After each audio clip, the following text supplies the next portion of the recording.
Hello lovelies, வணக்கம் and welcome to Teens Cooking World. So இன்றைக்கி bread pizza oven and without oven அதாவது தோசை தவாலே எப்படி செய்கிறதுன்னு பார்க்க போகிறோம். அதுக்கு ஃபர்ஸ்ட் வந்துட்டு நான் பீட்சா சாஸ் வந்து ரெடி பண்ணி எடுத்துக்கிறேன். பீட்சா சாஸ் வந்து பார்த்திங்கன்னா நான் வந்து என்கிட்ட இருந்து ரெட் சில்லி சாஸும் டொமேட்டோ சாஸையும் மிக்ஸ் பண்ணி நான் எடுத்துக்கிட்டேன் பீட்சா சாஸாக. உங்கள்கிட்ட டேரெக்டாக பீட்சா சாஸ்ன்னு கடையில் விற்பாங்க, அது நீங்கள் வாங்கிக்கலாம். அப்படி இல்லைனா பெரிய பெரிய சாஸ்ன்னு விற்பாங்க, இல்லை செஷ்வான் சாஸ்ன்னு விற்பாங்க. ஸோ நீங்கள் என்னன்னாலும் நீங்கள் வந்து பேஸாக எடுத்துக்கலாம். அது வந்து கம்ப்ளீட்டாக உங்கள் சாய்ஸ் தான். என்கிட்ட இருந்த பீட்சா சாஸும் டொமேட்டோ கெச்சப்பையும் மிக்ஸ் பண்ணி எடுத்துக்கிட்டேன். ஸோ அதுவே நல்லா இருந்தது. இன்கேஸ் உங்களுக்கு பீட்சா சாஸ் ரெசிபி வேணும்னா நம்ம சேனல்லே பீட்சா வந்து செஞ்சுருக்கோம் டவாவில். ஸோ அந்த ரெசிபியோட லிங்க்கில் பார்த்தீங்கன்னா அதில் வந்து நான் பீட்சா சாஸ் செஞ்சுருப்பேன். ஸோ செக் பண்ணிக்கோங்க அதை. ஸோ இப்போ ரெடி பண்ணி எடுத்துக்கிட்டேன். இப்போ வந்துட்டு நான் 2 பிரெட் ஸ்லைசஸ் எடுத்துக்கிறேன். ஸோ பிரெட் ஸ்லைசஸில் நம்ம செஞ்சு வச்சுருக்க பீட்சா சாஸ் அந்த red chilli sauce tomato sauce பேஸ்ட்டை வந்துட்டு நான் ஃபுல்லாக ஸ்ப்ரெட் பண்ணி எடுத்துக்கிறேன். இந்த மாதிரி ஸ்ப்ரெட் பண்ணி எடுத்துகிட்டு இப்போ வந்துட்டு நான் என்னென்ன வெஜிடபிள்ஸ் கட் பண்ணியிருக்கேன் காமிக்கிறேன். கேப்சிகம், தக்காளி, அதுக்கப்புறம் மொசரெல்லா சீஸும் ஆனியனும் வெங்காயமும் எடுத்திருக்கேன். கொஞ்சம் சிக்கன் வந்துட்டு மஞ்சள் தூள், உப்பு, பெப்பர் போட்டு நல்லா க்ரில் பண்ணி எடுத்திருக்கேன். ஒரு 10 நிமிஷம் வச்சு எடுத்துக்கிட்டேன். அதுக்கப்புறம் இப்போ பிரெட் ஸ்லைசஸில் எல்லாமே வெஜிடபிள்ஸ் எல்லாமே தூவி விட்டுருங்க. அதுக்கப்புறம் வந்துட்டு நான் ஒரு பீஸில் சிக்கன் வச்சு எடுத்துருக்கேன். இன்னொரு பீஸில் சிக்கன் எல்லாம் டேரெக்டாக சீஸ் போட்டு எடுத்துக்கிறேன்.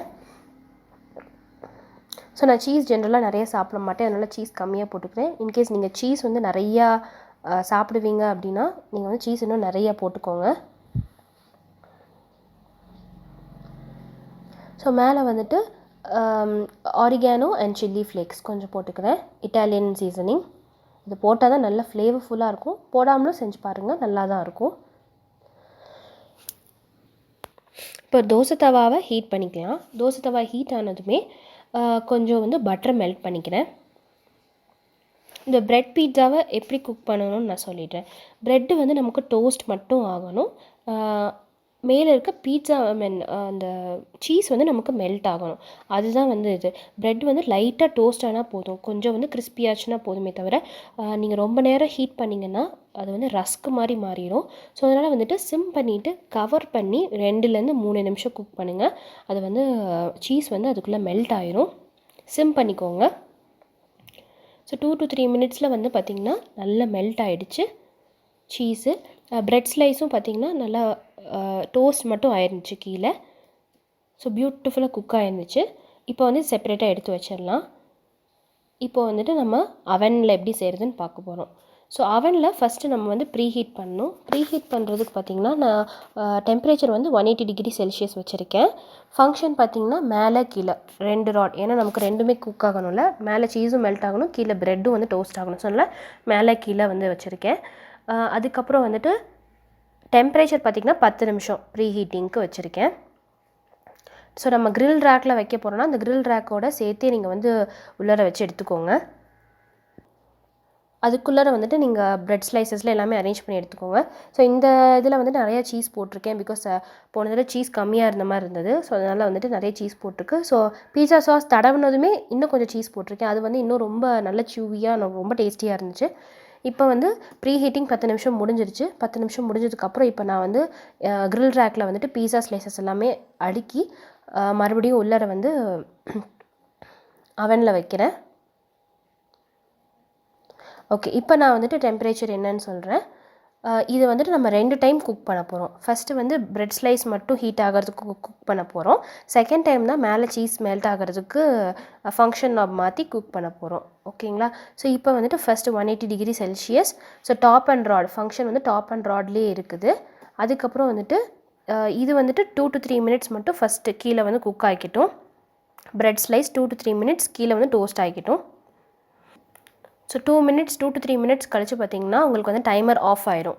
ஸோ இப்போ வந்துட்டு திருப்பி மறுபடியும் நம்ம வந்துட்டு மேலே சீஸ் மட்டும் மெல்ட் ஆகிறதுக்கு டாப் ராட் மட்டும் வைக்கிறோம். அதில் பார்த்திங்கன்னா உங்களுக்கே தெரியும், டாப் ராட் மட்டும் வச்சுருக்கேன். இப்போ இதை வந்துட்டு மறுபடியும் ஒரு 3 to 4 மினிட்ஸ் குக் பண்ணிக்கிறோம். இன்கேஸ் அப்பவும் மெல்ட் ஆகலைன்னா நீங்கள் எக்ஸ்ட்ரா 2 மினிட்ஸ் வச்சுக்கோங்க திருப்பி. ஸோ ஏன் இந்த மாதிரி 2 தடவை அதாவது ஃபங்க்ஷன் மாற்றி குக் பண்ணுறோன்னா, so upper and lower rod ஒரே டைம் வச்சு நம்ம வந்து 8 மினிட்ஸ் இல்லை 7 மினிட்ஸ் குக் பண்ணோன்னு வச்சுக்கோங்களேன். மேலே நல்லா சீஸியாக இருக்குது, கீழே ப்ரெட் வந்து பார்த்திங்கன்னா ரஸ்க்கு மாதிரி மாறிடுது. நமக்கு சாப்பிடும் போது மேலே அப்பர் பேலட் அதாவது மேல் தாடையிலலாம் பார்த்திங்கன்னா அப்படி ப்ரெட் அப்பர் தாடையிலலாம் அப்படி கிழிக்கிற மாதிரி ப்ரெட் ஸ்லைசஸ் வந்து அப்படி கிழிக்கிற மாதிரி நமக்கு வந்து ஃபீல் ஆகும். ஸோ அதனால் இந்த மாதிரி குக் பண்ணிங்கன்னா ப்ரெட்டு வந்து கீழே டோஸ்ட் பண்ண மாதிரி இருக்கும், அதாவது சாஃப்டாகவே இருக்கும் டோஸ்ட் ஆன மாதிரி. அதுக்கப்புறம் மேலே வந்து நல்ல சீஸியாக இருக்கும். ஓகேங்களா? ஸோ அதனால் இதுதான் ஆக்சுவலாக கரெக்டான மெத்தட் ப்ரெட்டில் வந்து அவனில் குக் பண்ணுறதுக்கு.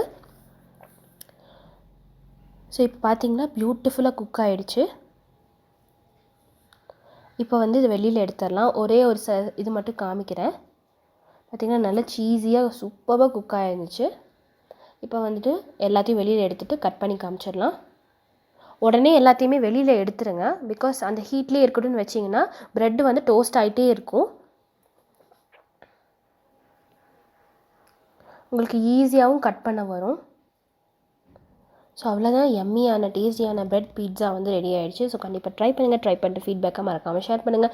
இந்த வீடியோ பிடிச்சிருந்துச்சுன்னா லைக் பண்ணுங்கள், கமெண்ட் பண்ணுங்கள், ஷேர் பண்ணுங்கள். மறக்காமல் டீன்ஸ் குக்கிங் வேர்ல்டுக்கு சப்ஸ்கிரைப் பண்ணுங்கள். பக்கத்தில் இருக்க பெல் ஐக்கனையும் கிளிக் பண்ணிடுங்க. இந்த ரெசிபி நீங்கள் ட்ரை பண்ணிங்கன்னா பிக்சர்ஸ் எடுத்து நம்ம இன்ஸ்டாகிராம் பேஜ்க்கோ இல்லை மெயில் ஐடிக்கோ மறக்காமல் சென்ட் பண்ணிவிடுங்க. ஸோ நெக்ஸ்ட் வீடியோவில் சந்திப்போம். பாய்.